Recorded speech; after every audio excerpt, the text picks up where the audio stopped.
ক্রান্তীয় উষ্ণমণ্ডলীয় অঞ্চলে মূলত গ্রীষ্মকালে সবচেয়ে বেশি পরিমাণে মরশুমি ফল উৎপন্ন হয়। ঠিক তেমনি এই অঞ্চলের শীতের মরশুমে রং বেরঙের সবজি উৎপাদিত হয়। শীতের মরশুমে যে সকল ফল উৎপাদিত হয় তার মধ্যে স্ট্রবেরি অন্যতম। টুকটুকে লাল রঙের এবং হৃদয় আকৃতির জন্য এই ফল সহজেই সকলের নজর কাড়ে, কিন্তু এতদিন একে শীতপ্রধান অঞ্চলের ফল হিসেবেই গণ্য করা হতো। তবে কৃষি বিজ্ঞানীদের চেষ্টায় স্ট্রবেরির নতুন নতুন জাত উদ্ভাবন করা হচ্ছে, যার সুফল পাচ্ছেন অপেক্ষাকৃত কম শীতপ্রধান অঞ্চলের চাষিরা। এর ফলে ত্রিপুরাও স্ট্রবেরি চাষের অঞ্চলগুলোতে ধীরে ধীরে স্থান করে নিচ্ছে। রাজ্যে স্ট্রবেরি চাষের ক্ষেত্রে আগরতলার পার্শ্ববর্তী নাগিছোড়া এলাকার উদ্যান ও বাগিচা ফসল গবেষণা কেন্দ্র গুরুত্বপূর্ণ ভূমিকা পালন করছে। প্রতি বছরের ন্যায় এবছরও গবেষণা কেন্দ্রে স্ট্রবেরি পরীক্ষামূলকভাবে চাষ করা হয়েছে। গবেষণা কেন্দ্রের ফলের ব্লকে এগুলো চাষ করা হচ্ছে। এই গবেষণা কেন্দ্রের অ্যাসিস্ট্যান্ট ডিরেক্টর সাগরিকা ভট্টাচার্য জানান, এবছর 250 বর্গমিটার জমিতে মোট 3 জাতের স্ট্রবেরির চাষ করা হচ্ছে। এগুলি হলো উইন্টার ডন, বিউটি এবং ফরচুন। এই পরিমাণ জমিতে মোট 12টি বেডে লাগানো হয়েছে। প্রতিটি জাতের জন্য 4টি বেড বরাদ্দ রাখা হয়েছে। এই জাতগুলির চারা পুনের একটি টিস্যু কালচার ল্যাব থেকে আনা হয়েছে। এর মধ্যে উইন্টার ডন গত বছরেও চাষ করা হয়েছিল। এগুলির ফলন খুব ভালো হয়। এবছর নতুন যে 2 জাতের স্ট্রবেরির চাষ করা হয়েছে, এগুলির ফলনও ভালো হচ্ছে।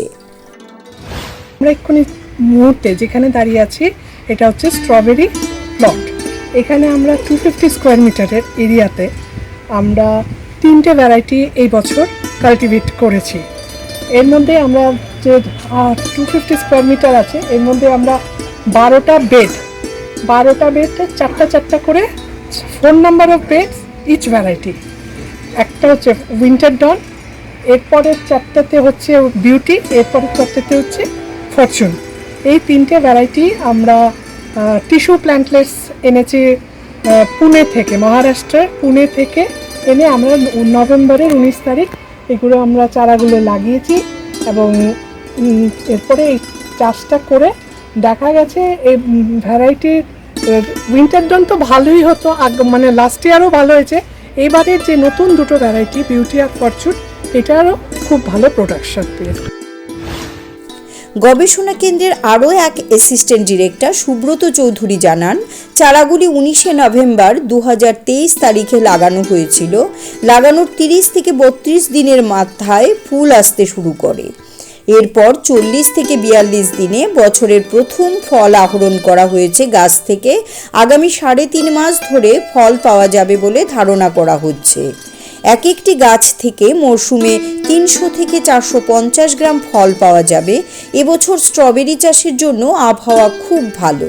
বিশেষ করে চারা রোপণ করার পর যে পরিমাণ ঠান্ডা আবহাওয়ার প্রয়োজন এবছর তার সঠিক পরিমাণে ছিল। এর ফলে গাছের বৃদ্ধি খুব সুন্দর হয়েছে এবং ফলন উপযুক্ত পরিমাণে হচ্ছে। রাজ্যে শীতকালের মরশুমি স্ট্রবেরি চাষের জন্য উপযুক্ত, তাই চাষিরা পলিমালচিং পদ্ধতিতে বাণিজ্যিকভাবে এই ফল চাষ করলেও আর্থিকভাবে দারুণ লাভবান হবে বলে তার অভিমত। চাষের জন্য যদি 100 টাকা খরচ হয়, 200 থেকে 250 টাকা অনায়াসেই চলে আসবে বলে জানান তিনি। পুনের থেকে এনেছি, এগুলি আমরা লাগিয়েছি নভেম্বরের 19 তারিখ। লাগানোর প্রায় 30 থেকে 32 দিন পরেই মানে ফুল আসতে শুরু করেছে। তারপরে 40 থেকে 42 দিনের মাথায় আমরা প্রথম ফসল তুলতে পেরেছি। মোটামুটি এটা 3 থেকে 3.5 বছর ফসল থাকবে, ফসল পাবো আমরা। এবং গাছ প্রতি আমরা 300 থেকে 400, 450 গ্রাম অবধি ফলন পাবো। এবছর ওয়েদার ভালো। অ্যাকচুয়ালি এবছর লাগানোর পরে যে কুল টেম্পারেচার দরকার, এটা ত্রিপুরাতে ওই সময় ছিল। অনেকদিন ধরে কুল টেম্পারেচার ছিল, যে কারণে গাছের গ্রোথও ভালো এবং গাছের ফলনও ভালো।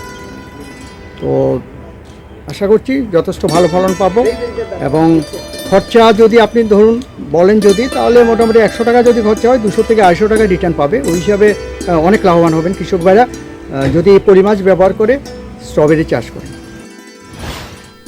রাজ্যের কয়েকজন আগ্রহী চাষি ছোট ছোট প্লটে স্ট্রবেরি চাষ শুরু করে দিয়েছেন। তারা ব্যাপক সাড়া পাচ্ছেন বলেও জানা যাচ্ছে। তাই বলাই যায় আগামী দিনে রাজ্যে বাণিজ্যিকভাবে স্ট্রবেরি চাষের কৃতিত্ব নাগিছড়ার উদ্যান এবং বাগিচা ফসল গবেষণা কেন্দ্রের আধিকারিক সহ গবেষকদের দিতে হবে। Siri TV, channel for news and entertainment.